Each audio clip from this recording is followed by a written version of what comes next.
My name is Louise Ryan. I'm Professor of Sociology and I'm Director of the Global Diversities and Inequalities Research Centre.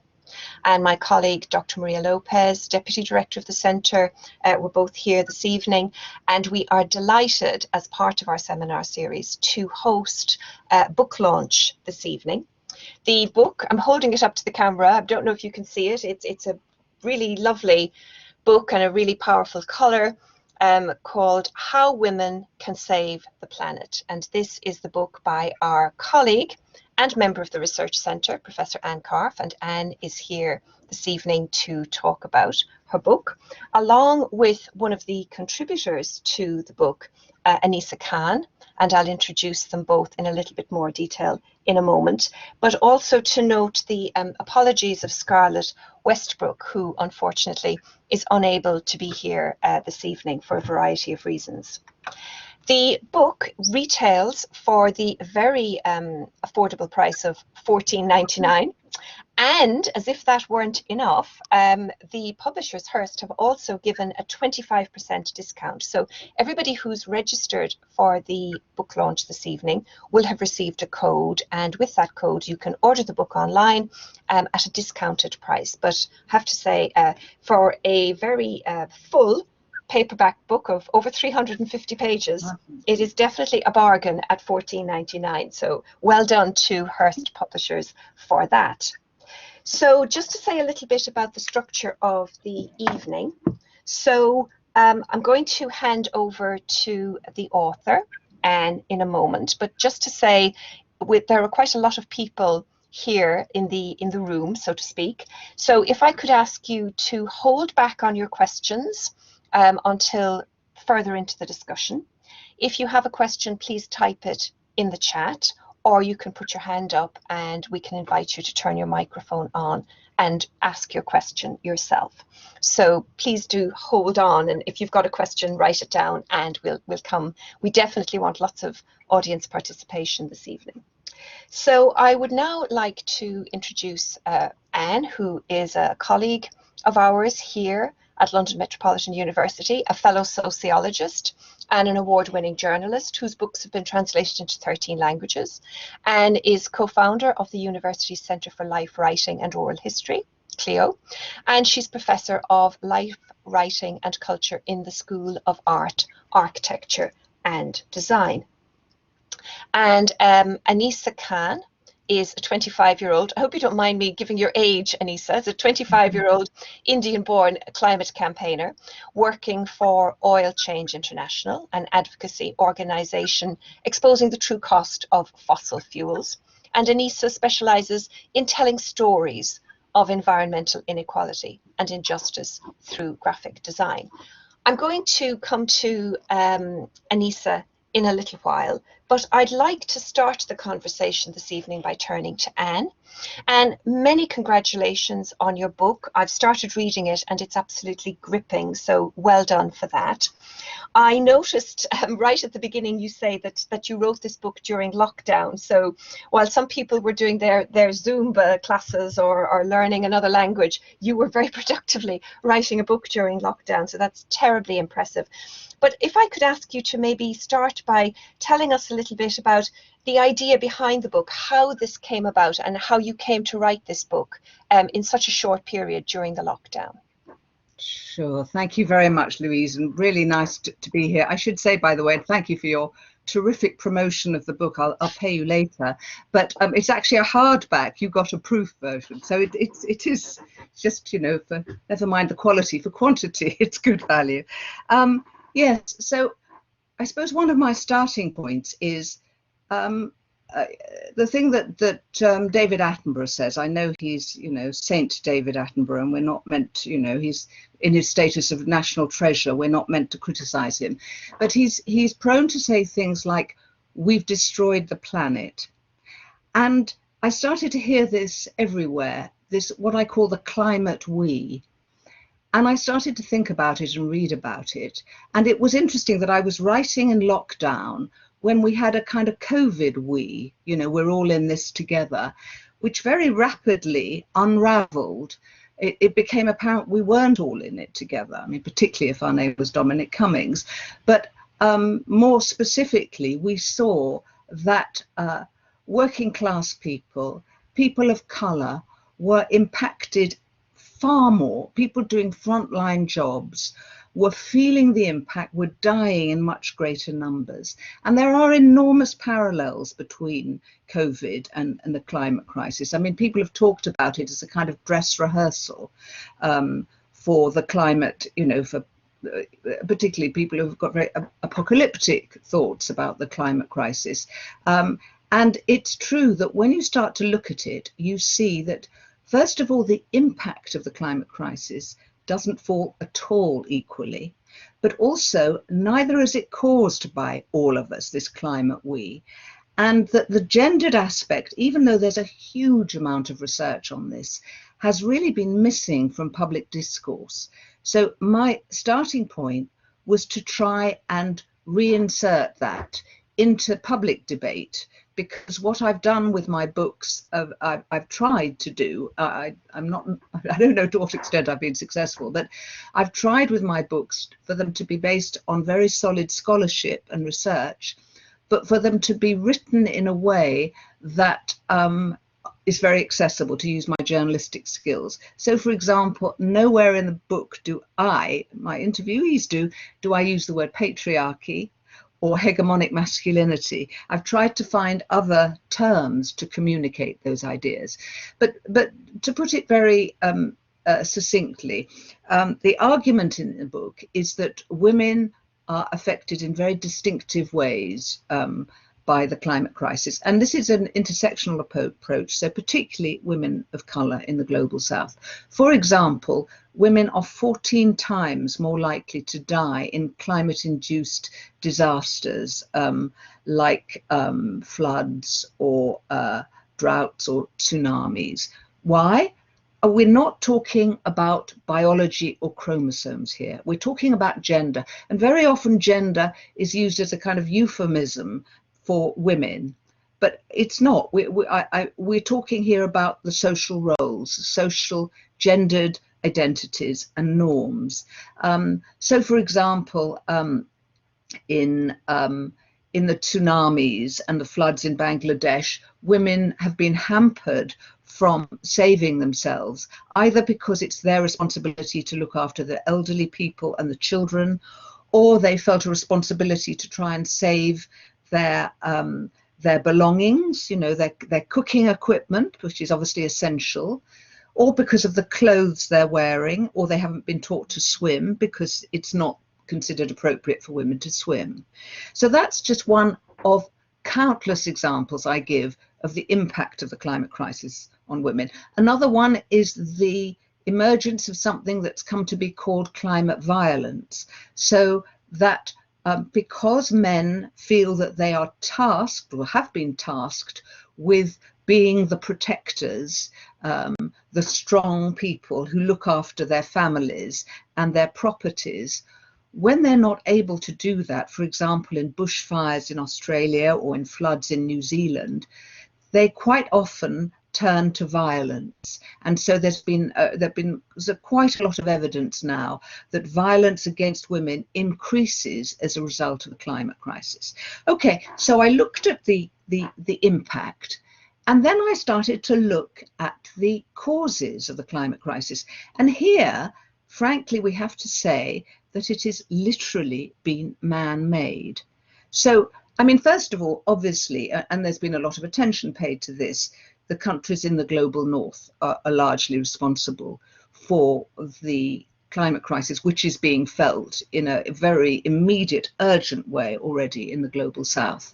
But if you look at those fossil fuel extractive industries, they are, I went through them looking at their chief executives and the management structure. They're dominated by white men. If you look at the insurance companies and banks that are funding fossil fuel extraction, again, they are dominated by white men. And if you look at consumption patterns, men drive more cars than women, men eat more meat than women, and so on and so on. So a pattern starts to emerge. Now, I'm not I try not to be too finger pointing and blaming, because there are some aspect. First of all, consumption. There's been so much emphasis on consumption, and very often it falls on women, who are the shoppers in chief, to make those decisions. And you know, we're making decisions in situations that we haven't chosen, and also in particular, you know, those harmful, unsustainable products need to have been produced for us to consume them. So I think the emphasis on consumption is very often a distraction. And also, you know, I give the example of a man in the US who drives a huge car, or you know, a gas guzzling car to get to work. It may be this is the only way he can get to work. So I think the idea of choice needs unpicking a bit.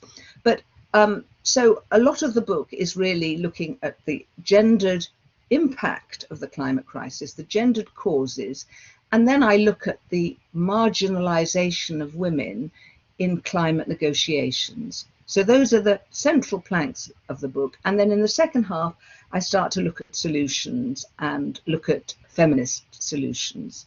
That's the kind of the skeleton of the book there. Thanks very much, Anne, for getting us off to a brilliant start. And just to remind anybody who's joined in the last couple of minutes, we're going to save questions for a little bit later after both speakers have had a chance to speak. So if you've got a question, please hang on to it or start to type it in the chat. Yeah, I was really struck by so many of the things you've said just there, Anne, about particularly looking at the pandemic and this kind of narrative of we're all in this together. And it's the same kind of narrative we see with climate change. We're all in this together. But as you so brilliantly explain in the book, that is very, very far from being the case. And the uneven way in which the climate emergency is already being experienced by so many people. And an experience I had a few years ago of traveling across North Africa and just being aware of the scale of desertification and the scale of the Sahara, and the way the Sahara is sort of creeping, maybe creeping isn't even the right word, accelerating further and further and further south, and the kind of the green on the map is shrinking, and that yellow is expanding. And it's, when you see it, it is so frightening to think about all the consequences that go along with that. And there are already skirmishes going on borders with farmers and cattle searching for water. So, you know, this is real, this is happening, and you explain that so powerfully in the book. But if I could now bring Anissa Khan into the conversation, and you're coming at this through the activism, through the advocacy approach. So maybe you could tell us a little bit about how you started as such a young woman, how you started on this this work, and the experiences that you've had so far in the really important work that you're doing, Anissa. Yeah, definitely. Thank you so much for having me here, and congratulations, Anne, on getting this incredible book out. It's really lovely and such a joy to receive it as well. And yeah, so I grew up in the Middle East, in Oman, and I'm originally from India and was living there with my parents who were working there as expats. And Oman is a really interesting country. It's in the Middle East. Its economy is highly based on the fossil fuel industry. And when I was growing up, oil was 10 times cheaper than drinking water. And I, remember thinking this was absolutely wild, just such a big difference in access to a very basic life-supporting resource, And when I was growing up, I remember, at school when we talked about the climate crisis or climate change or global warming or whatever we were calling it at that point, I was always, like Anne was saying, it was about a personal choice. Like my actions were supposed to be based on my personal choice and my individual action. And I wasn't actually given any tools to systemically think about climate change and to think about it as as something that isn't just on the consumer end to act. There's a lot to think about in terms of historical responsibility for the climate crisis, and who has caused it and who's bearing its effects. And there's just a lot going on that at age 9, 10 definitely just went over my head.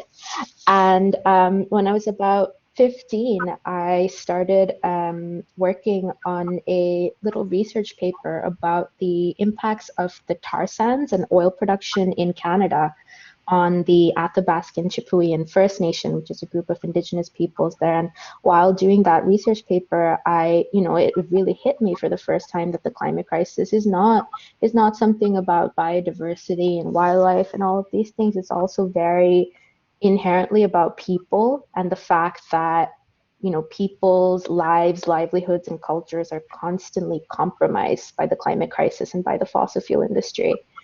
And so from there, I kind of moved into working with other young people on the climate crisis, and we went to the UN climate conferences every year where, you're seeing negotiators from the global north, from the global south come together and have these discussions where they're talking about, I want to reduce my emissions, but I don't want to give you money to help you sustainably develop in the global south. Or I'm a country in the global south and I have a right to pollute and a right to develop because I've been historically colonized and had so much difficulty getting to where I am today as well. And at the same time, the reality of the climate crisis is that there's people on the front lines already dying, right? Like while people in government and policymakers are having these conversations for years and years, the urgency is now, and the timeline is immediate. And for me, that was a really, really big slap in the face to go to these conferences and see how they're handled, because at the same time, the lived experience of the climate crisis is very real for my family and my community. Like my parents live in India, they live in Chennai, in the southeast, in a place that is constantly experiencing the climate crisis in a way that's very, very deep and like painful and hurtful to communities. And every few years you'll have floods and droughts and floods and droughts and floods and droughts, and there's no way to know what's going to happen, whether you have water one year or whether your house is flooded the next. And I remember telling Anne that when the Paris Agreement was happening and like was being gavelled through in Paris, I was 20 and I was there, like looking at these negotiators and hearing them talk about the process. And at the same time, a massive hurricane hit Chennai where my parents are, and 300 people died. I didn't hear from them for days. And like, for me, that was a real tipping point, for where I was like, oh, okay, I cannot wait for anyone else to create the political will to work on this. And it really is on, it's like a difficult place to be. And yeah, from then I started working with lots of other young climate activists around the world, and specifically in the US, where I was living, to train young people who are working in their communities already on climate crisis issues and like various intersectional things that come together. Because like Anne was saying, that the climate crisis is, to me, it puts us on a really difficult deadline, but it also is that final push to bring all of our movements together because of how it impacts people. Like the climate crisis hurts women, hurts young people, hurts low-income families, Indigenous people, so much more. And there is an opportunity for us to bring together so many different fights for various kinds of social justice under this, in the same way that we think about the coronavirus pandemic as well. And like, what opportunity has this created for our future? Yeah. I also just saw a little line come in talking about how I'm very privileged to be at somebody just passed a comment. I'm very privileged to be at the UN and to have been witnessing that. And I don't deny that. But I'm also there representing my real life and the people whose lives are at risk. And it's not something foreign to me or far away. It's my life. Yes, thank you, Anissa. The person who's typing in the chat is anonymous. They're just there as guest. So if you could please change that and put your name, I think it would be helpful if you're going to be making comments in the chat that we actually know your identity. So please do that. I mean, Anissa, I suppose it's just so easy to feel overwhelmed, isn't it, by everything that's happened? And you talked about the situation in India and Chennai for your family of this kind of cycle of droughts and floods and droughts and floods. And it would be easy to just throw your hands up and say, there's nothing I can do. This is too big. This is too huge. And many of us, I think, feel that sense of powerlessness. And how do you kind of mobilize and channel your energy? What's the strategy? What's the way in? What's the way of trying to take that first step in thinking, okay, I can't change the world, but I can do something? Maybe you could tell us a little bit about how you did that and perhaps inspire some of us to think we can do more.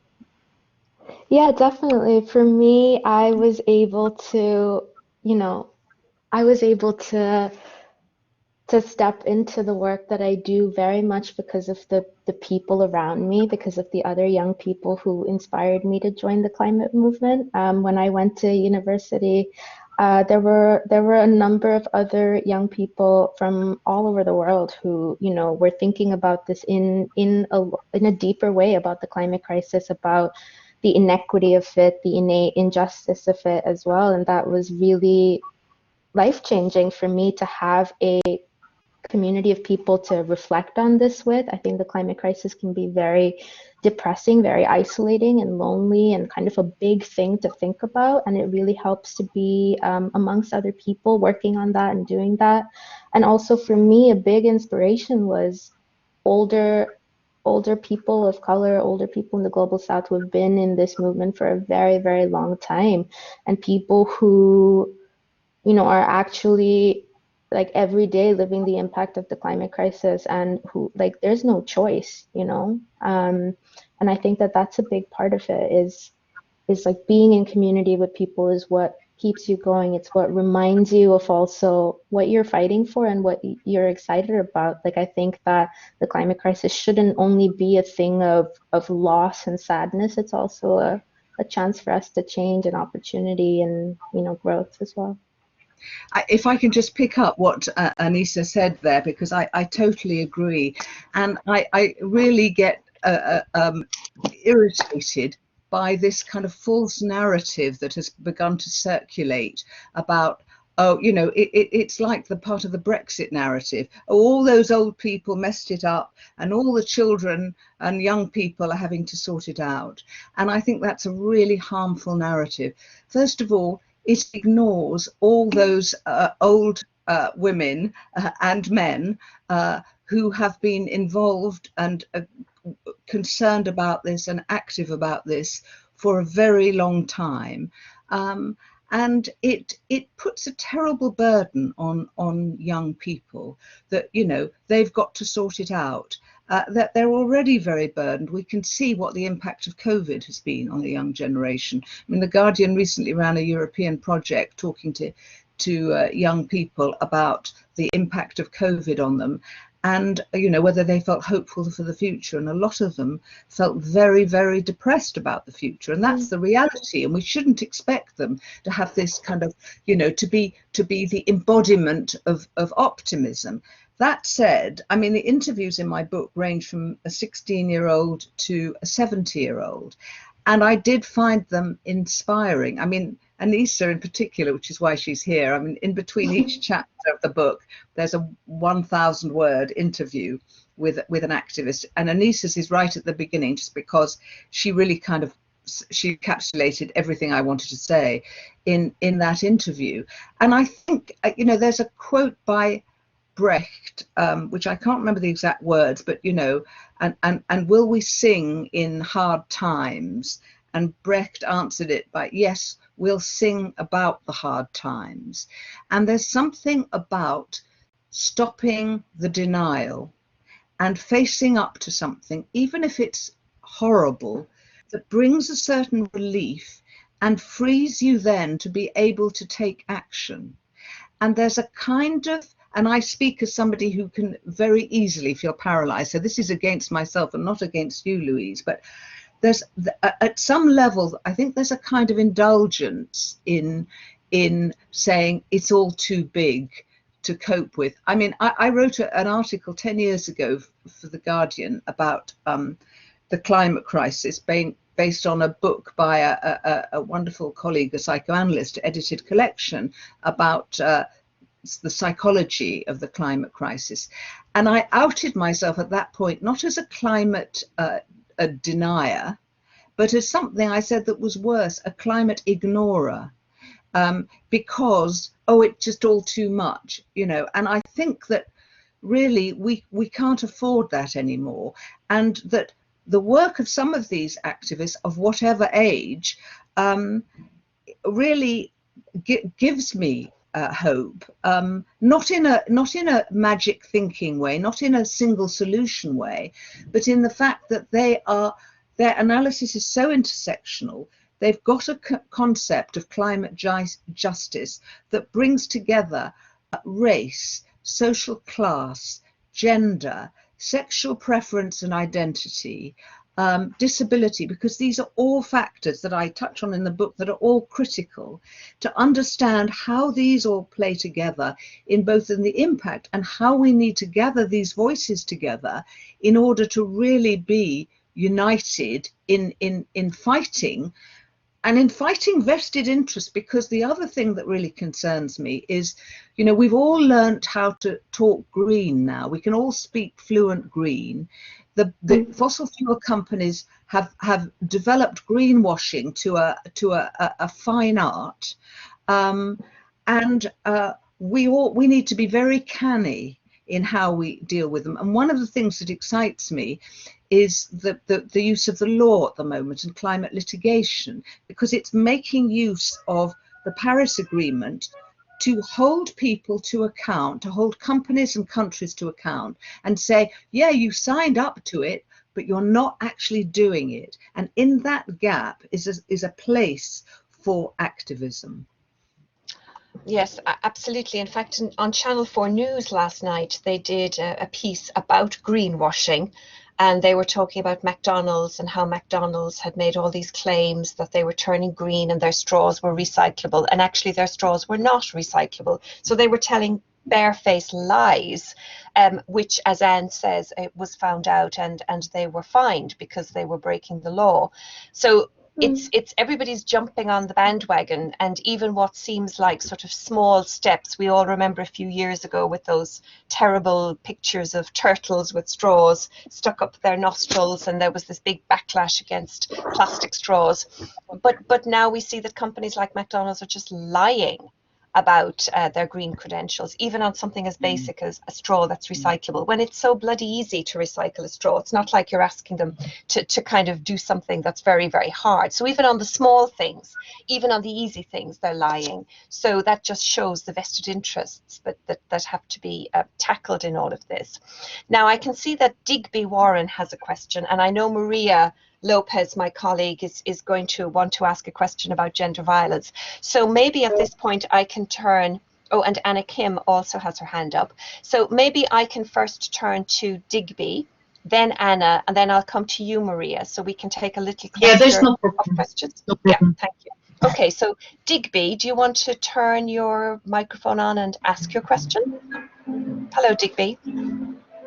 Thank you very much, and thank you so much, Anne and Anissa, for such an inspiring talk today. I'm just wondering if you have any suggestions for us in terms of very small, practical, day-to-day things which everybody could be doing, so that we all can join together in trying to make a difference to tackling or towards tackling the climate crisis. Thank you. Anissa, do you want to go first? Yeah, I'm happy to. Thank you for that question, Digby. I think that for me, the first most important everyday thing you can do about the climate crisis doesn't actually lie in you changing like your life or your everyday actions that much. I think the first step is to start having conversations with people in your everyday life about the fact that the climate crisis is a systemic problem where there's a historical responsibility for causing it that mostly lies with the fossil fuel industry, that mostly lies with, massive companies that are producing products with countries in the global north that are continuing to extract fossil fuels in Africa, in Asia, while saying in their own countries that they don't want to produce fossil fuels anymore. And so I think that, to me, the thing that I think would actually to change, the narrative on this, so that it's not just, I think there's a lot of greenwashing, there's a lot of, either ignoring it or thinking about it as something very easy where, I start buying recyclable bags or compostable bags and like, I'm going to change the planet, when in reality it's going to take this kind of big, large scale mobilization of people, not only changing their consumption choices, but changing things at every level to the top, Yeah, I totally agree with you, Anissa. And in fact, I had a little bit of a battle with my publishers, who were otherwise brilliant, about the title of my book, because it does sound a bit like, oh yes, I've got to do the cooking, the cleaning, the washing, and in my spare time I'll save the planet.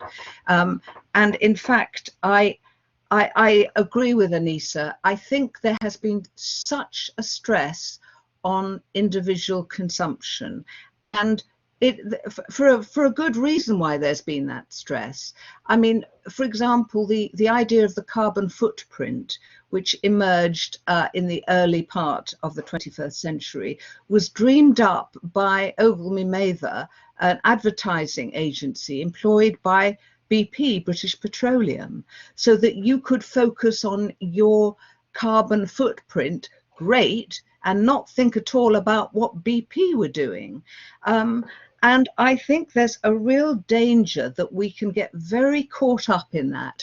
I mean, I've had times where, I wanted to buy something, an item of clothing that wasn't made of polyester, and I've spent an hour trying to find something, because we know polyester's bad and it's made of oil and it sheds fibers that go into the ocean, and that maybe I would be better off using that time in collective activism and campaigning and putting pressure on the producers and the fossil fuel industry. Now, that's not to say we should ignore individual consumption. I can see someone said, eat less meat. Yes, of course, all those things are important and we can't ignore them.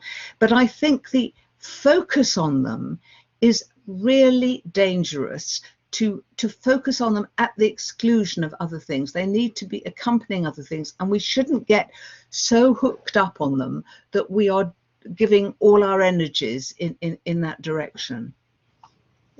Yes, thank you very much. A very powerful message there, and I totally agree that this focus on the carbon footprint, on I recycle my stuff every week, aren't I wonderful? And yeah, very little is actually changing. And we know that many of those small gestures like recycling end up in landfill anyway. So we have to ask those hard questions. Anna Kim has her hand up. Anna, over to you. Thank you, Anne and Anissa. My internet is a little wobbly, so apologies. Can you hear me all right? We can hear you perfectly. We can't see you, but we can hear you perfectly. Okay, very good. I was recently on a panel of women designers in the built environment discussing the issue of how the climate change will affect disproportionately historically disadvantaged communities. And I think that we accept in any scenario where there's a scarcity of resources, whether, and as you say, it's famine or disaster, or going back to my earlier studies, war and conflict, the most vulnerable are the most deeply affected, and that includes women, of course. I want to ask a question about your provocation.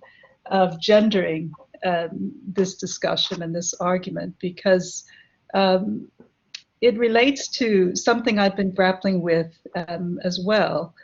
And an earlier exchange that you and I had, which made me wonder whether the sort of blind spot here in this discourse of we're all in this together and we all,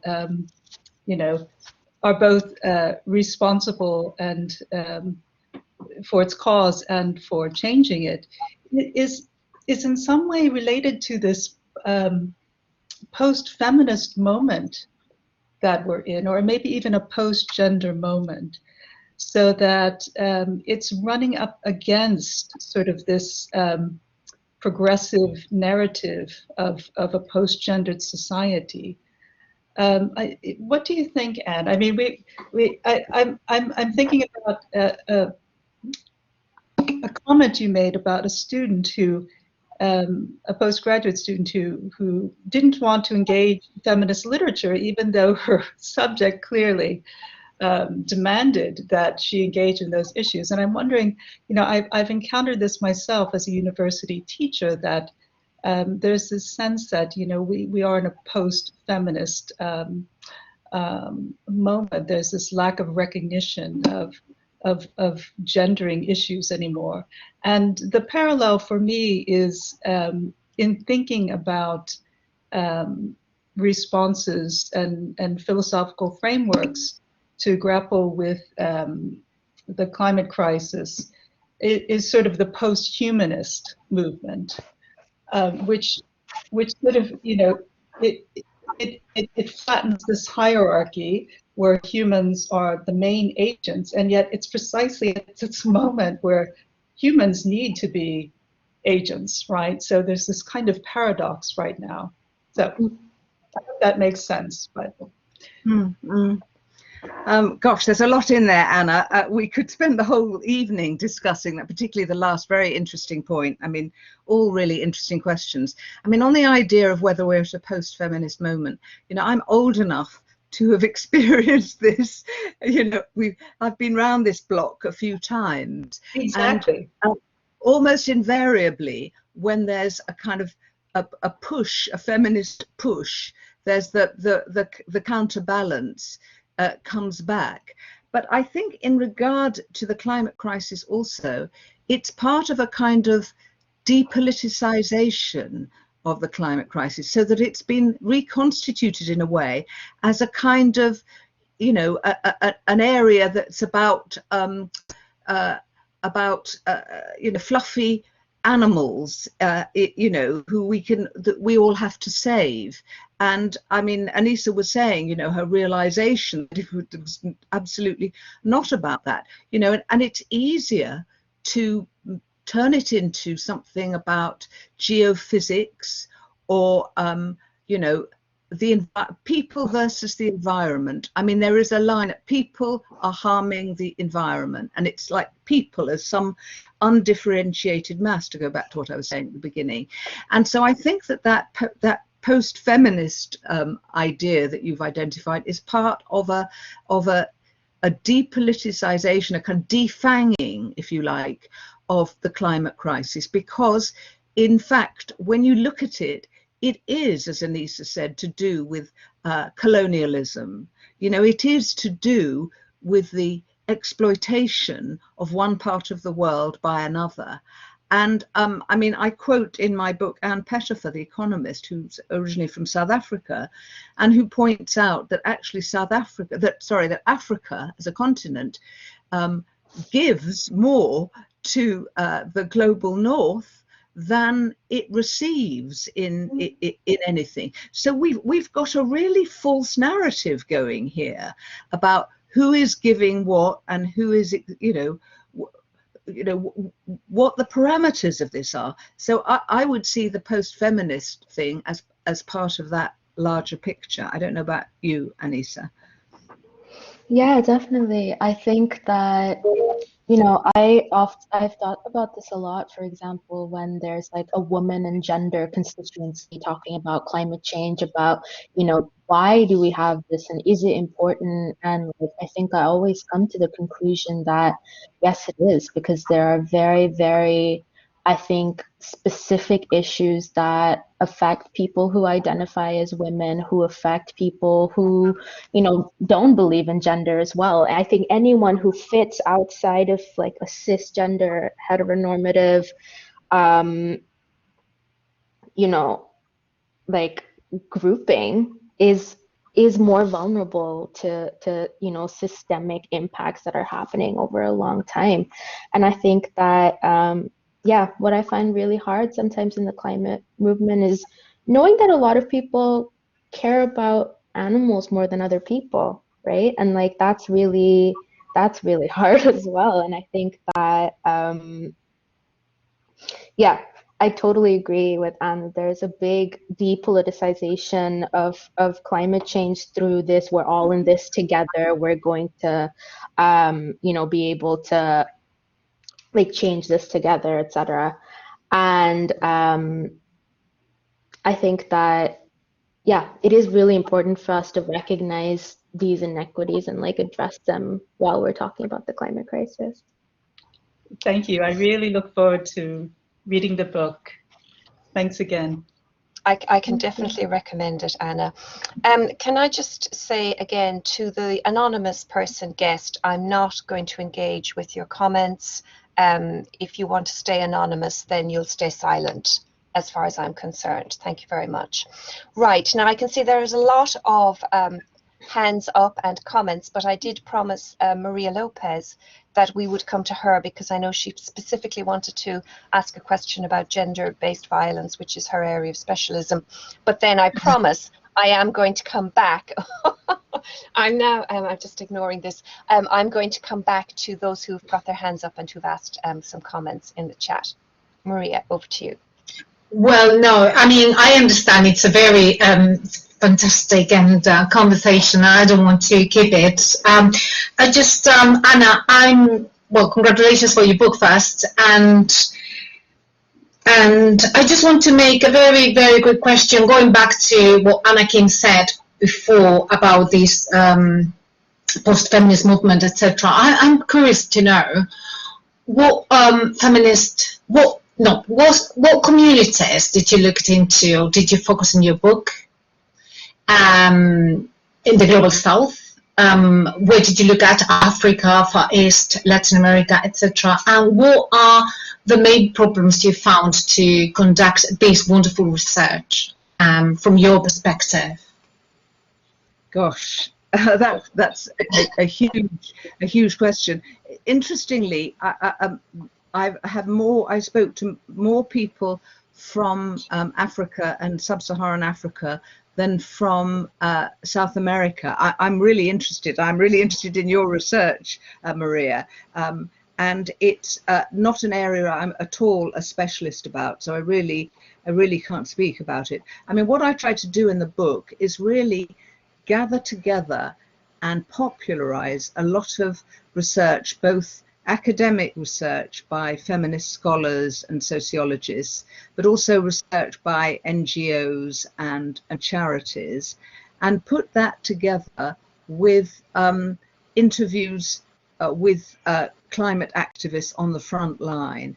And I was conscious that I didn't have anyone from South America, but obviously, you know, it was limited what I could do and who I could speak to. I mean, I think I spoke to overall about 20 women, but I focused then on these 8 interviews. So, I mean, it is, you know, and of course, you know, the book in no sense could pretend to be comprehensive. I mean, there's a lot. I was, funnily enough, just today reading a very interesting paper about masculinity and the climate crisis. Really, really interesting, which, you know, gave me a lot of thoughts that I hadn't considered. So, you know, I am, you know, learning about it all the time, and you know, we'll continue to do so.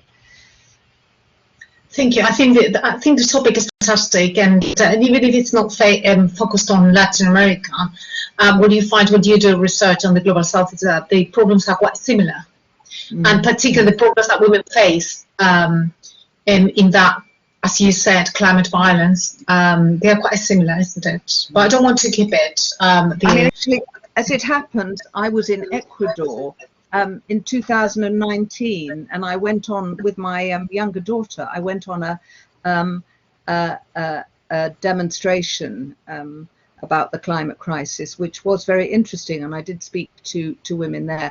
But as I say, it's not anything I've done systematic research on from the point of view of South America. Thank you. Thank you. So there was a question from Christine in the chat. Christine, would you like to turn on your microphone and ask your question?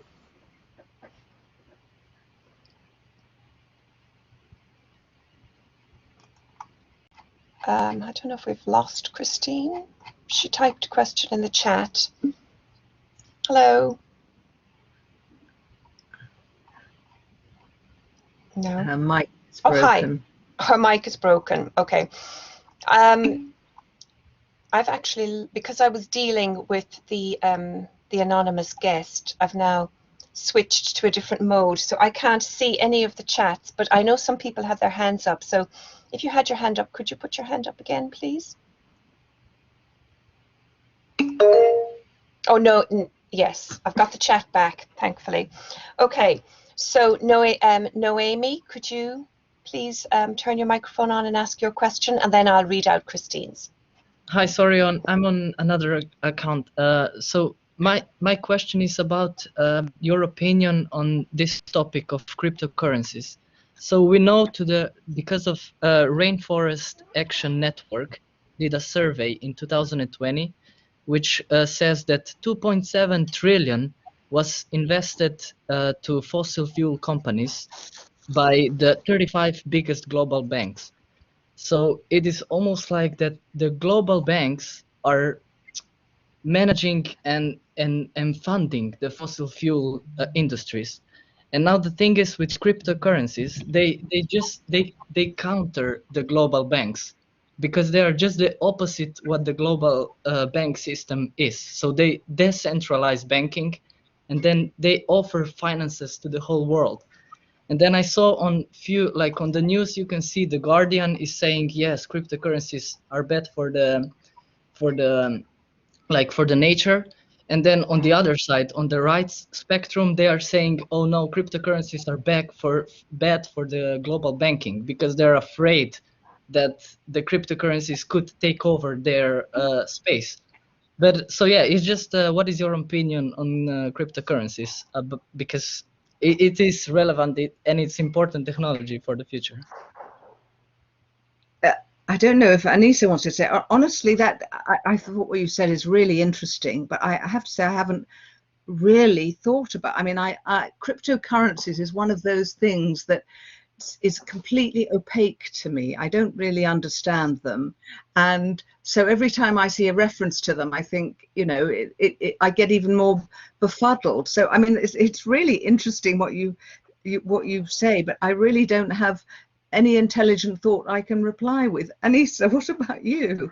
Yeah, I feel kind of similarly. I just watched a video on Bitcoin last week because I was, similar to you, I'd seen an article about how, cryptocurrency and like the management of cryptocurrency produces a lot of emissions and things like that. But can say that I still don't totally understand what cryptocurrency is. But I think that, this kind of relates to this other question in the chat that's talking about, are these issues an expression of crisis in global capitalism? Which I think it is. I think the banks, a lot of the work that I do is more on the side of actual banks and how they finance fossil fuels and getting them to divest their finances from fossil fuels and things like that. And I think that I don't have a lot of thoughts on cryptocurrency. Yeah, the thing is that the money they spend on war and fossil fuel, if just, let's say, maybe 1 or 2% of that money would be spent on developing sustainable a solution for cryptocurrencies to run on, it would be it's kind of a rational thing to do, because they are objectifying the finances. So too much subjectiveness in finances is bad, because you cannot plan economy. So I think planned economy is the way forward. I think so. Interesting. Thank you. So you're obviously not Noemi. So what's your name? Oh, my name is Oliver. Hello, Oliver. Yes, thank you. Thank you for your point about cryptocurrency. And I can see that somebody is typing in the chat. Anne Eastman is saying cryptocurrencies have a significant GHG footprint as a consequence of server use for a blockchain transactions. And Patrick is saying cryptocurrency like Bitcoin require massive amounts of computer power. At the same point, yes, exactly. So on all levels, cryptocurrency are highly, highly dodgy. And I know that many teenagers, my son and his friends, they all think that investing their pocket money and their life savings in cryptocurrency is the way to get rich quick. So on all levels of investment, people are prepared to take big risks because they think there are quick gains to be made with cryptocurrency. So thank you for bringing up that issue. So if I can go back now to Christine. Yes, your mic isn't working. Thanks, Christine. And thank you to Kerry, who kindly retyped your question, which was very kind. So the panelists have spoken about fossil fuel industry, and I'm curious what your thoughts are on the emerging area of lab-grown meat and the potential to drastically reduce carbon caused by more traditional agricultural practices. What opportunities do you see for women in this area? Who would like to start, Anissa or Anne? Anne, do you want to go? We each want to each other. I mean, again, another subject I know very little about, but I suppose my general feeling is I wouldn't say suspicion, but I mean, we know a lot about what's wrong with agriculture at the moment. We know that the Amazon is being devastated, and trees being cut down in order to grow crops like soya that are fed to animals. And we know this is totally unsustainable and a mad way of doing things.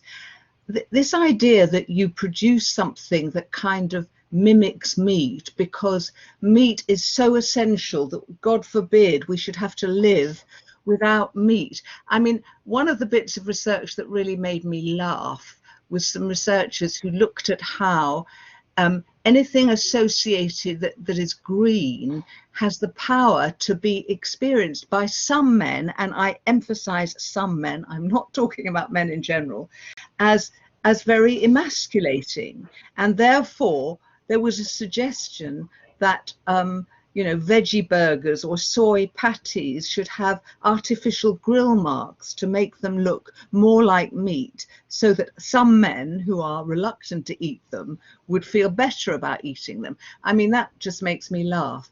So, I mean, obviously there's a serious question here, which is about, how we feed the world. I mean, quite a lot of people have done work saying there's plenty enough food to feed the world if, first of all, we don't grow it in a way that colonialism has created and made countries move away from sustainable food production and provide monocrops for the global north. So we know that starvation and and hunger, mass hunger, are not just in relation to the climate, although they obviously have been affected by the climate crisis. They are to do with patterns of agriculture and also patterns of distribution. So I think there's a very serious question here.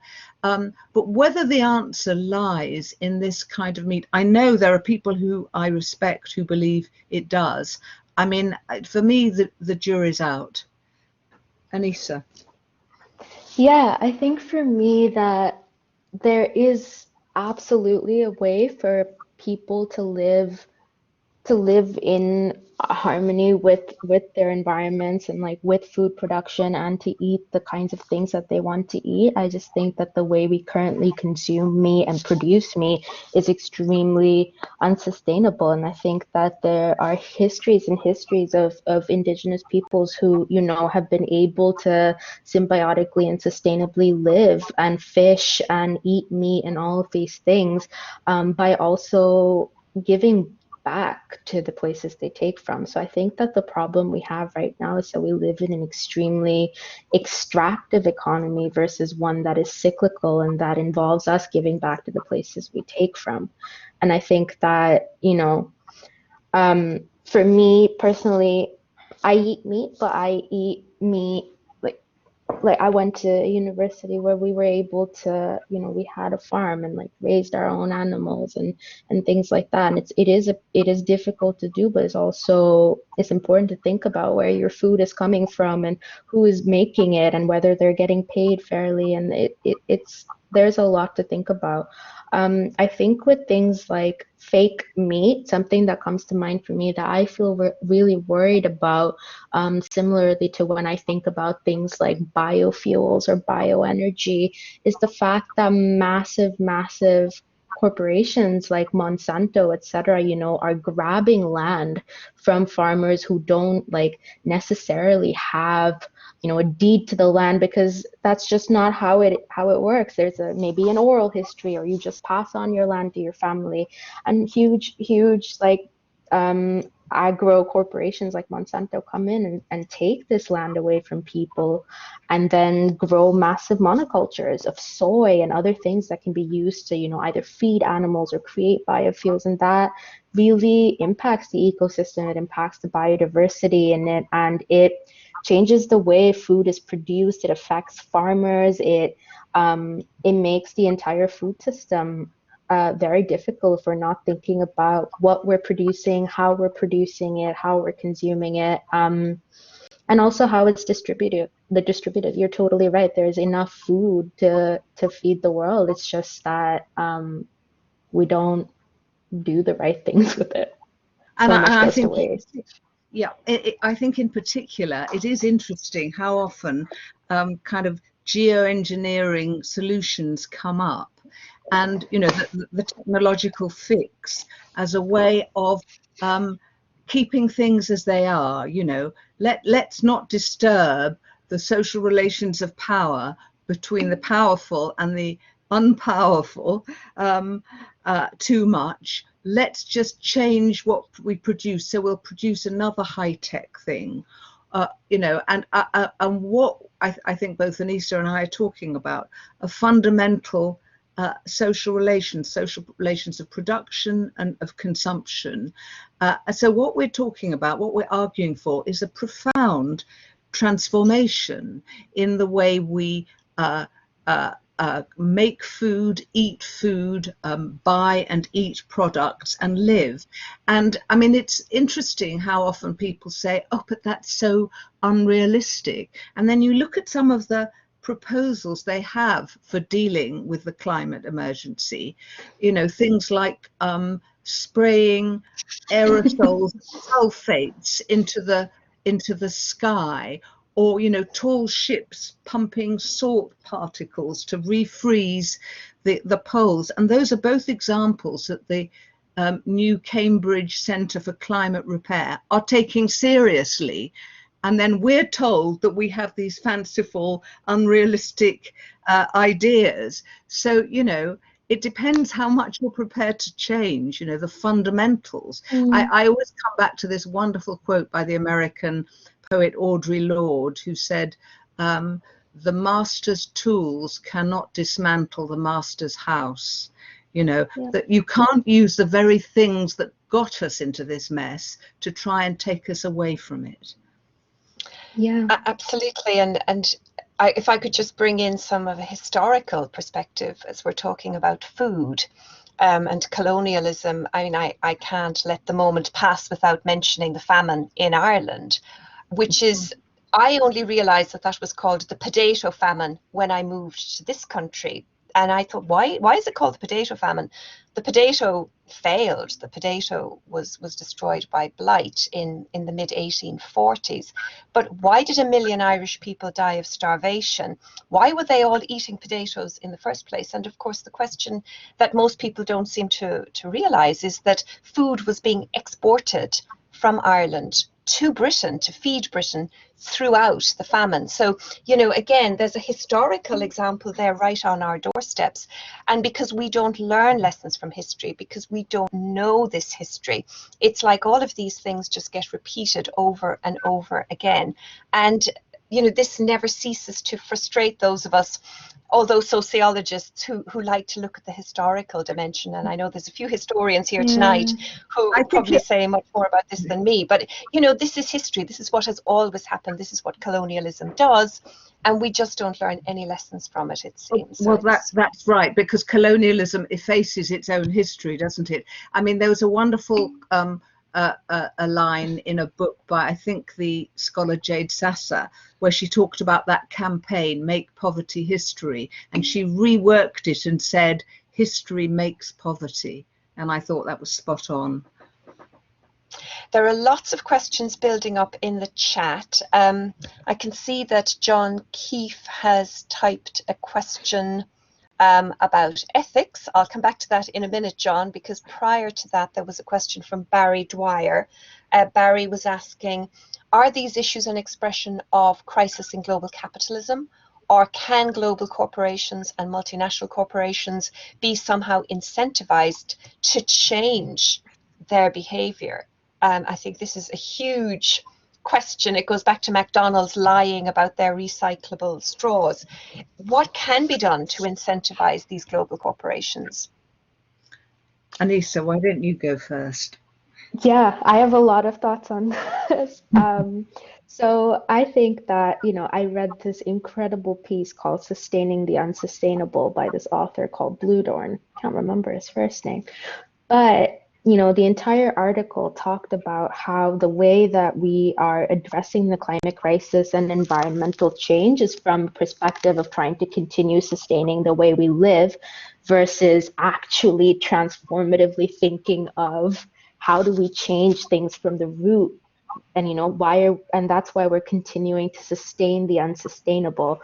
So, you know, when we're thinking about the kind of dangerous actions, these solutions like geoengineering that are saying we can pollute as much as we want now because we'll just suck the carbon out of the sky later, and they're, you know, these are extremely expensive, they haven't been proven. And then in the same way, you know, you see a lot of corporations take on things like corporate social responsibility, or you know, talking about their environmental systems ratings and things like that, or we donate X amount of money, or like we offset our employees, you know, flight travel and things like that, when in reality all of these are solutions that don't get to the root cause of the climate crisis and are things that are basically trying to allow us continue business as usual and stay in the behaviors that we have, because it is so difficult. It is genuinely difficult to challenge that lifestyle, you know. And I always think that the people who deny climate change, whether it's fossil fuel industry folks, whether it's banks, whatever it is, people who deny climate change, or people who are wary of it or are upset about it, are upset because they're the ones who understand the most the kind of overturning it's going to take to solve the climate crisis, and they're afraid, you know? Yeah. And they're afraid because they're going to continue putting out these things like BP, Shell, everyone's going to keep talking about climate change like they care about it when they've spent billions and billions of dollars denying it, you know. And I think that global corporations and MNCs, I don't know if they can be incentivized to change their behavior because their behavior is driven by profit. And so it's going to take a lot of state intervention as well, you know, and welfare and things like what we talk about, like a global Green New Deal, things like that, to transformatively think about how we change how we, you know, live on this planet. Yeah, like I really think about sustaining the unsustainable. I mean, I absolutely agree with everything you've said, Anissa. I mean, I personally think, first of all, the the time for gradualism is over. I mean, this is an emergency. We can't just do it in dribs and drabs now. But also those global corporations, their duty is to their shareholders and to make a profit. They are legally bound. That is what they exist for. A colleague of mine, the one who edited the book about the psychoanalyst about the climate crisis, she has a new book out that's just been published, and we're going to do a few events together. And it's about neoliberalism and the climate crisis. And she looks at how it's just absolutely built into the very fabric of neoliberal capitalism that you have to be able to think about money and profit.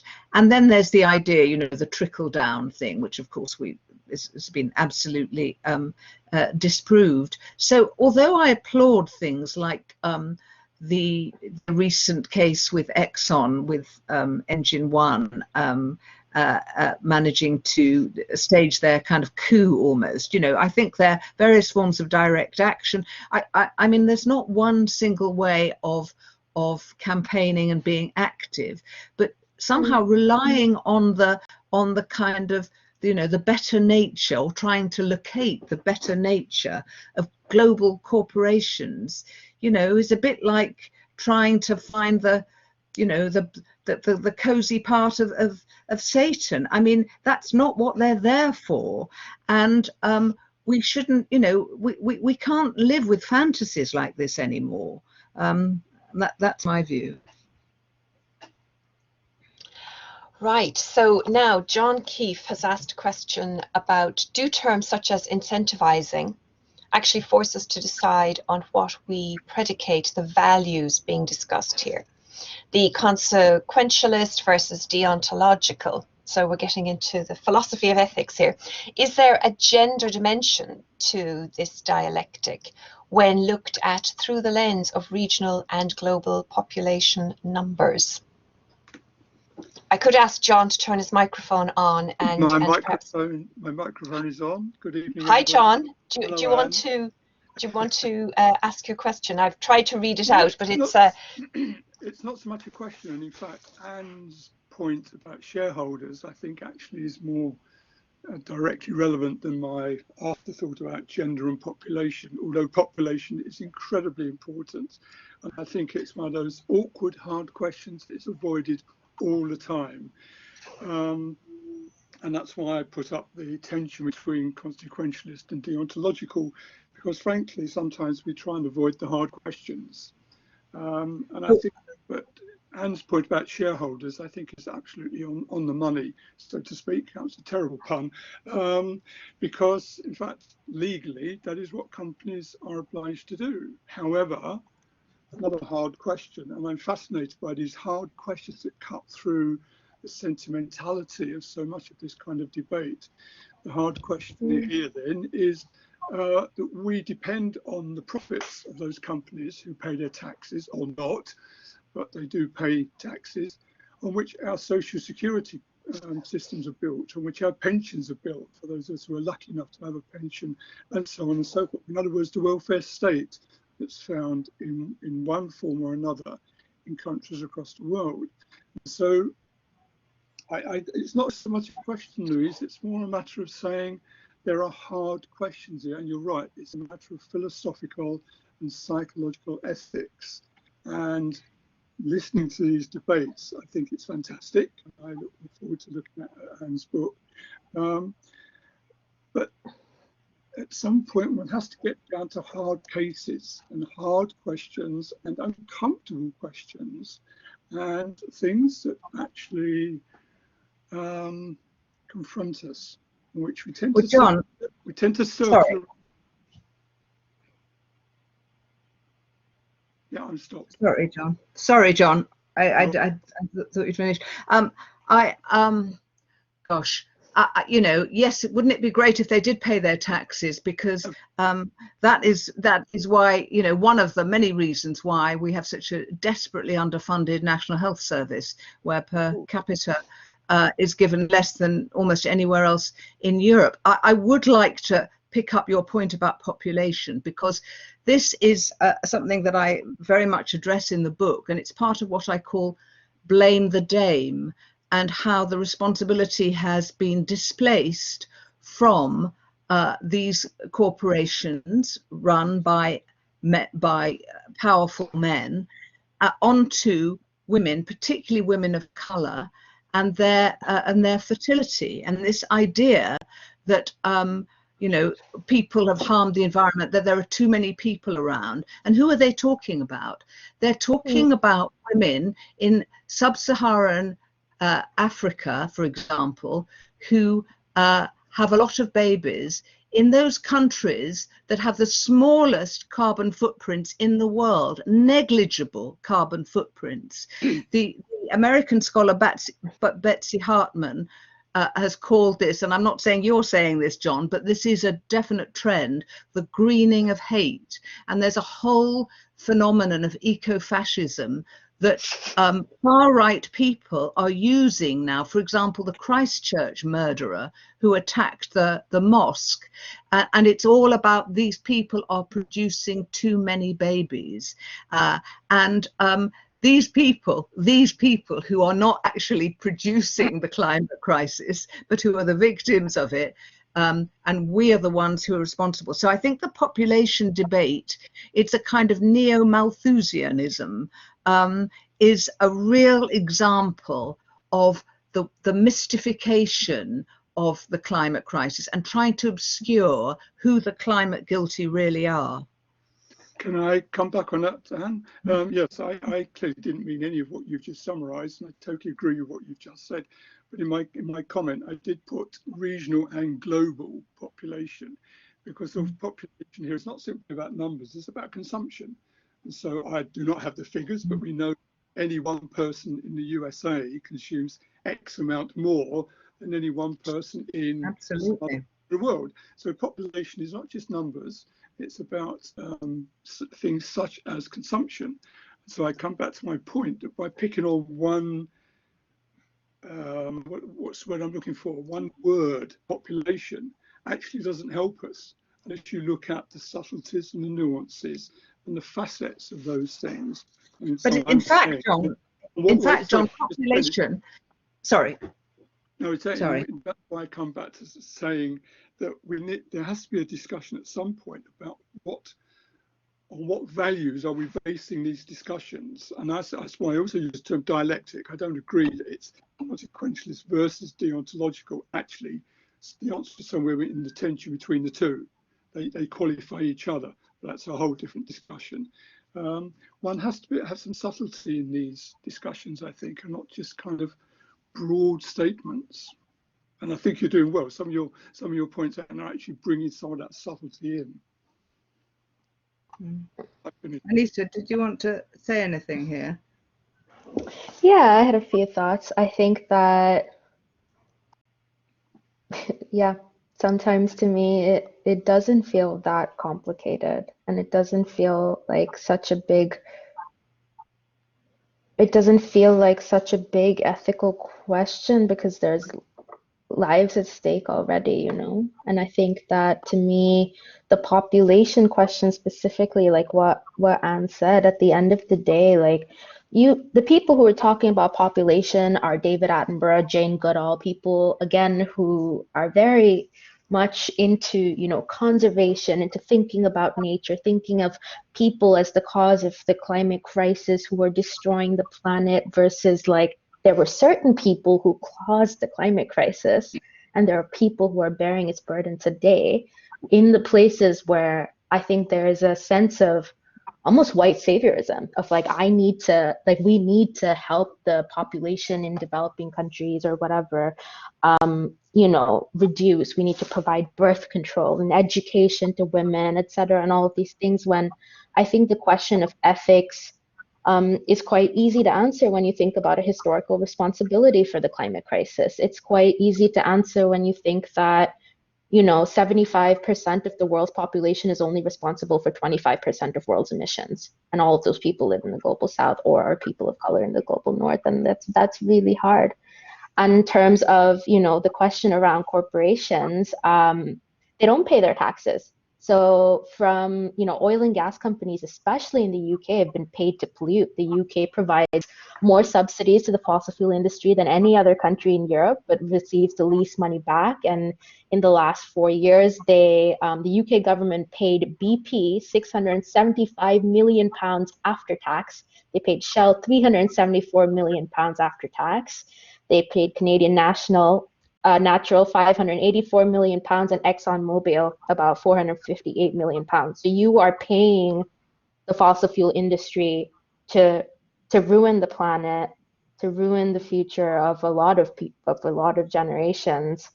And yeah, they're not only getting subsidies, they're basically being given money to do this. And so that money's not going to your welfare, and it's hard to accept, but it's true. That's exactly right. If I could just make one last point. Actually, the problem at the moment is not so much overpopulation. You see what's happening in China. They're now trying to encourage people to have families, to have 3 children. Look at Italy. Italy's got a really serious demographic problem because the population is not replacing itself. And then you have the question of who's going to look after the growing number of older people. You either need people to have babies or you need immigration. So in fact, population is the wrong debate at the wrong time. Yeah, if I could jump in here, because there are some more questions in the chat as well. And I'm glad that you brought up my topic, which is migration, because of course this is all so interconnected. And we see the way that this gets played out with migration, where people are living in areas which are becoming uninhabitable. And yet we're putting up the drawbridge and we're saying, well, you're not coming here. And we can see this being played out at various kind of crisis points around the globe. And this is going to become more and more of an issue. And in fact, Andrew has already typed a question in the chat about what's happening in relation to Bangladesh with the rising sea level, where people are just going to be forced out of areas that become uninhabitable. And yet, where are those people supposed to go? We don't want them. We've made that very clear. We don't want anybody basically coming to this country anymore, it seems, despite the economic arguments that we're absolutely crying out for people precisely to work in the care sector, precisely to work in the NHS. And yet we don't want most migrants coming into this country, and we certainly don't want climate refugees. So as Andrew has said there, we need to see these issues as so interconnected that we've got the Home Secretary banging on about migration and refugees and all those things that she thinks are so abhorrent. And then we've got the climate change, we've got the climate conference going on, and seeing these things as not separate issues and chucking the pandemic into the mix as well, but seeing the joined up way in which these are all feeding off each other and exacerbating each other. But politicians don't seem to want to cut through that. And the point you've just made, Anissa, with just having those statistics to hand, that the British government is giving millions to these companies, to be armed with that knowledge is so powerful, because you often find yourself, at least I do, I mean, I don't know, depends I suppose on the kind of people you mix with, but I often find myself in conversations with people who'd say, yes, but, and I'm frustrated because I don't have those numbers at my fingertips, but it's just so powerful to have that knowledge, to be able to dismantle some of these myths that, well, we need these companies because they're putting so much money into the economy, but actually, as you've said, they're not. They're in fact very extractive on so many levels. So maybe we could just say a little bit about migration and maybe tie that in with what we're seeing is, and we will continue to see, is that mass movement of people in search of water, food, land, and how that is going to play out. Who'd like to have? Anissa, do you want to start on that one? Yeah, definitely. I think that for a very long time, migration has been, part of the conversation within the climate justice movement, that, migrant justice is climate justice. The fact that there's this really, really good little short comic that I'll look up and at some point when Anne is talking and send a link in the chat, but it talks about how you know, the crisis in Syria, the war, everything started from a drought. It started from drought that then exacerbated tensions amongst people that, you know, when your basic needs are put at risk, it initiates a kind of animalistic nature in people that we are not ready for, you know. When I was in India last year, 2 years ago, there was about 7 months where the city that I was living in had no water. And, you know, we were like filling buckets every day and things like that. And there were trucks delivering water to people. You were able to access water if you could pay for it in some ways. And like water is life, no? Like everybody needs water to survive. Like that shouldn't be a question. And a lot of violence broke out in the city. People were stabbing other people to get access to water. And, you know, in about, I think by 2030, which is very soon, about 40% of India will not have access to drinking water, will not have access to water. And that's 40% of 1 billion people. It's a big number, you know? And where do these people go? What do we do? And like, it's a big part of the conversation, especially even at the UN when they're talking about, you know, climate change and climate change agreements. They're talking about the losses and the damages that happen from climate change, and migration is a part of that. It is a huge loss of culture, a huge damage to a population, and how I think it's extremely integral to the climate conversation, and it's happening. But at the same time, you do see a lot of pushback from countries that don't want migrants, that don't want anybody to come there when, they have a very lovely history of going everywhere. I mean, particularly in the UK, I mean, you know, the British Empire, I mean, what we have extracted from other parts of the globe, you know, what we've taken from them, and then, you know, Fortress Britain, we don't want, you know, we don't want anyone to come here. I mean, we've plundered parts of the world, really.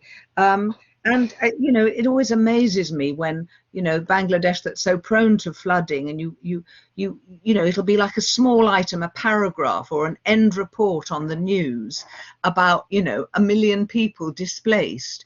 But when there's flooding on the Somerset levels, it's like front page news. Well, of course, obviously, things that are closer to home get more attention, but the connections aren't made.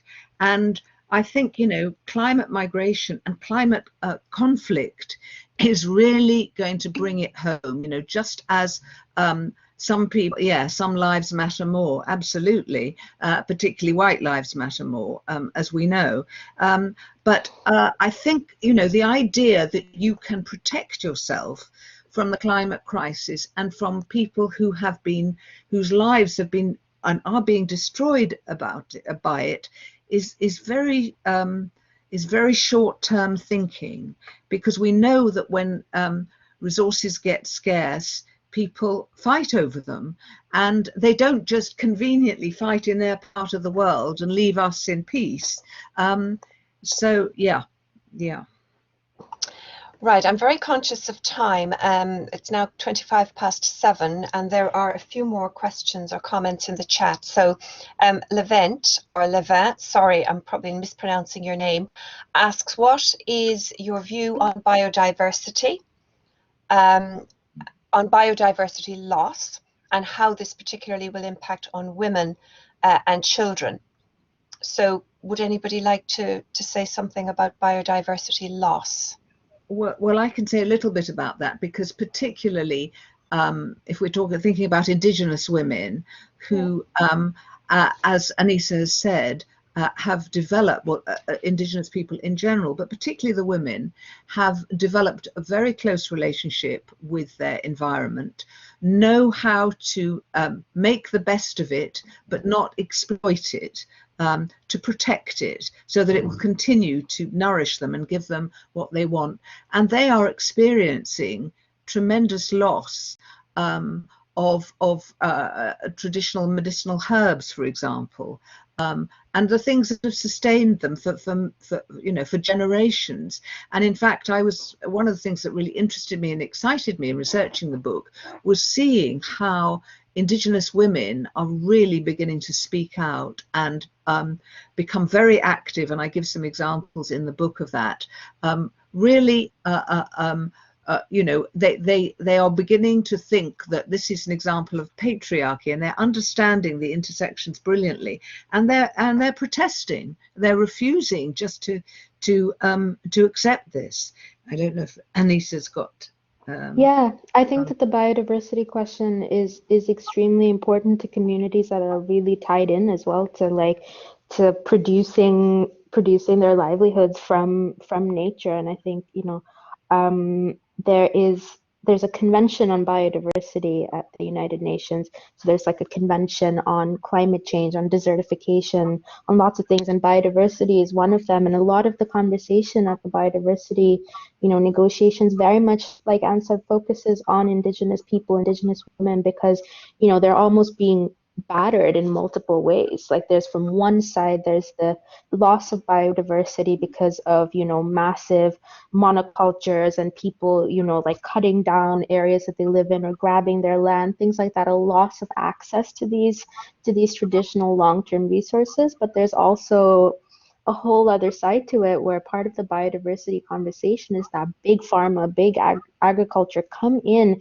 take traditional medicines, take all of these, you know, ingredients to use for, you know, producing medication and things like that, and then use intellectual property rights to prevent Indigenous people from having access, and Indigenous women from having access to the profits being made off of their traditional knowledge. And so I think, yeah, like the biodiversity question is especially difficult for women and especially difficult for Indigenous women. But I can see that Levent has made a comment about mangroves, and I write in the book about a really interesting scheme in now, oh gosh, where is it? I should remember, my mind's gone blank, but that uses women and is restoring mangroves as a defense against erosion, and also giving women a good living. So I'm really interested in initiatives, and there are lots of, I give some examples in my book, there are lots of them that address gendered inequality and the climate crisis together and sort of tie them in. I mean, my favorite one is a remarkable rainwater management system that's called the Bungru, which developed in Gujarat, and takes the poorest women and the lowest caste women in the community and gets 5 of them together, and they learn to construct, install and maintain this system, because Anissa's talked about floods followed by droughts, and this rainwater system manages to preserve the water and then use it at a time of drought. And these women, I mean, Indian women, they are, I think, 40% of farmers, and they own a fraction, I think 2% of the land, so they don't have a land ownership. But this incredible project has given them status, has given them water irrigation rights, and as a result they've been given land, and about 20,000 women have been involved in it. And this for me is a real example of something that is a technological solution but not a technological fix, because it's really based on an understanding of gendered social relations, social class, and how you use that to make changes that address the climate crisis. And these, for me, are the really exciting initiatives. Well, I think it's really good to end on an optimistic story. I mean, I think, as we said at the outset, it's important that we don't feel paralyzed by powerlessness, which is going to achieve nothing. And I've particularly enjoyed hearing Anissa's stories of her own activism and the power of community and being involved in collective action. And for me, that's really the way forward, because as an individual, you do feel powerless, you feel isolated, you just feel overwhelmed. It's all too much. What can I do as an individual on my own? But through the kind of collective action that you've been talking about, Anissa, and through the kinds of projects that Anne has been referring to, then you can see that change is possible. And we have to believe that change is possible, because the stakes are too high. So with that note of, I hope, optimism, let me once again remind everybody of the book, So here is this wonderful book, How Women Can Save the Planet. And I like that it's such a positive title, How Women Can Save the Planet. And that's the note of optimism that we want to end with tonight. So thank you all very, very much for coming. Thank you to Anissa and Anne for a wonderful and really inspiring conversation, and people are typing their congratulations and messages in the chat.